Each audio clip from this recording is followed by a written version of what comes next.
हाय. आज मी माझा first video टाकणार आहे यूट्यूबवरती. तर आज हा जो फर्स्ट व्हिडिओ असणार आहे तो कशासाठी माहिती आहे? आपल्याला नवीन स्किल शिकायची आहे आणि ती नवीन स्किल मी खूप ठिकाणी शिकण्याचा प्रयत्न केला. माझ्यामध्ये बिलकुल कॉन्फिडन्स वाढला नाही आहे. मी 30,000-40,000 रुपये पे केले इंग्लिश शिकण्यासाठी, तरीसुद्धा मला इंग्लिशचं सेंटेन्स बनवायला अजिबात कॉन्फिडन्स नाही आला. तर त्याच्या पाठीमागचं कारण काय होतं? काय काय गोष्टी मिस्टेक झाल्या माझ्याकडून? का आपल्याकडून असं होतं? आणि जो आपला ध्यास आहे इंग्लिश बोलायचा, ते जो स्वप्न आहे ते पूर्ण कधी होणार?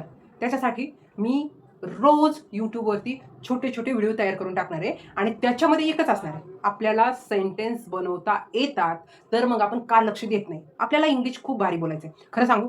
मला आज माझा पहिला व्हिडिओ आहे. मला आज इंग्लिश बोलायला अजिबात येत नाहीये. मला बोलायला शिकायचं आहे. ते माझं स्वप्न आहे.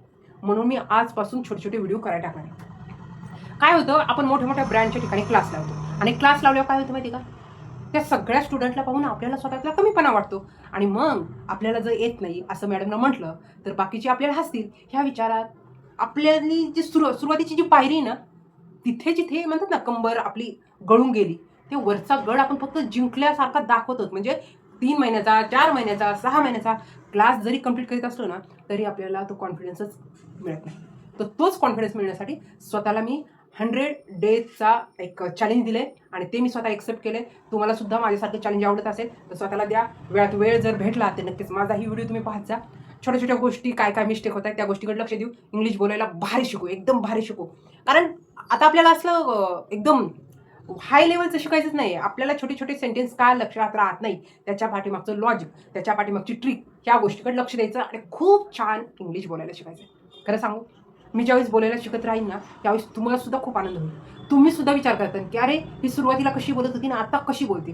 कारण हे मी स्वतःला चॅलेंज देते आणि चॅलेंज ज्यावेळेस आपण देत असतो ना, त्यावेळेस आपण नव्याने स्वतःला पाहत असतो. तर आजचा व्हिडिओ तुम्ही वेळात वेळ काढून पाहितला त्याच्याबद्दल खूप सारे मनापासून आभार. असेच व्हिडिओ पुढे-पुढे पाहत राहायचा. तुमचा आशीर्वाद असाच लागून द्या आणि खूप साऱ्या गोष्टीमध्ये स्वतःला कमी न लेखता आपण कसं एक-एक गोष्ट छान करू शकतो, या पॉइंटकडे तुम्ही लक्ष द्या.